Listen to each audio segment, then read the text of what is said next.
Welcome to my channel Learnovate. In this part of video, we will going to discuss about the structures that become constricted after the birth. Because after the birth, we know that there is a cessation of the placental circulation. There will be no need of umbilical arteries and no need of blood, no need of umbilical veins, because now the circulation has been handed over towards the lungs, because the lungs are now being developed.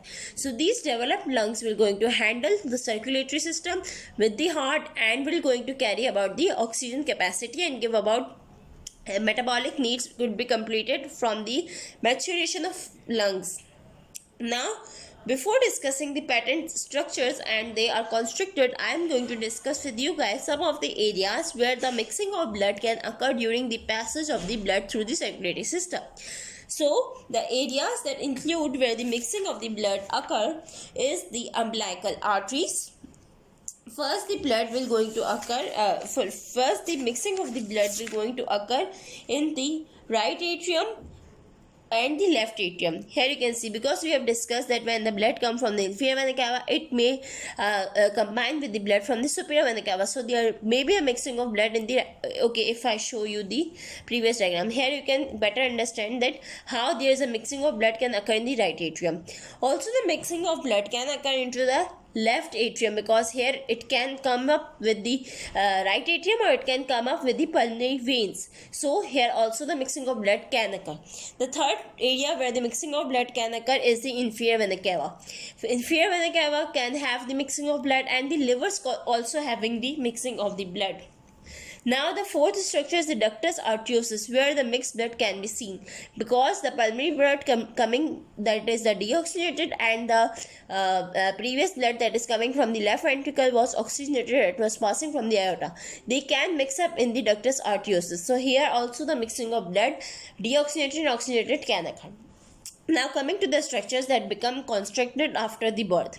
The first structure that become constricted after the birth is the umbilical veins. Umbilical veins are not needed. Now what happens, these umbilical veins, what they become the round ligament of the liver. These were the umbilical veins and now they become the round ligament of the liver.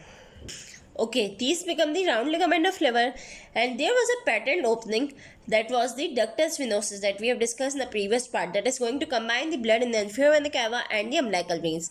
This become also constricted and it will going to become, the ductus venosus will going to become the ligamentum venosum. The ligamentum venosum is a structure that is because of the constriction of the ductus venosus. So this is the ligamentum venosum. Now coming upward, this is the inferior vena cava that will going to enter into the right atrium. Now from the right atrium, the blood may enter into the left atrium by the patent foramen ovale. That patent foramen ovale, after the fetal circulation is over and the neonatal circulation has started, this become the oval fossa, fossa ovale. So that was the third patent structure that become constricted after the birth. The fourth structure here you can see is the continuation of the ductus arteriosus between the pulmonary trunk and the aorta. This was now constricted to form the ligamentum arteriosum.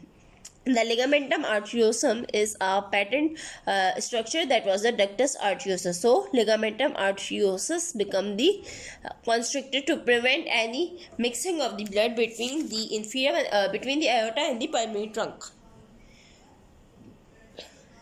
Now, the fifth and the last structure that we're going to constrict is the umbilical arteries, because as we have previously discussed that there is no need of placenta after the birth, there is a constriction of umbilical veins into the round ligament of liver and the umbilical arteries into the structure that is the abdominal ligament.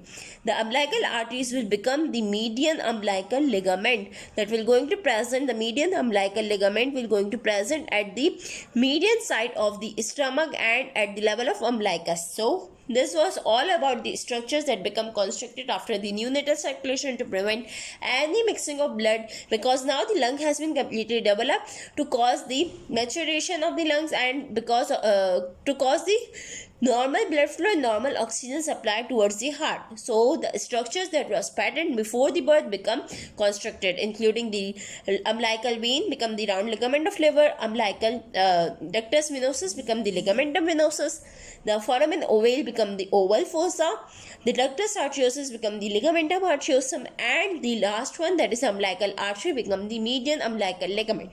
So these are the points to remember. I hope will be explained well, and if you have not watched the first part, you have to watch for the complete explanation of the blood and the fetal circulation. Thank you for watching. Subscribe for more. If you have any query, comment below and give feedback on our Facebook page. Thank you for watching.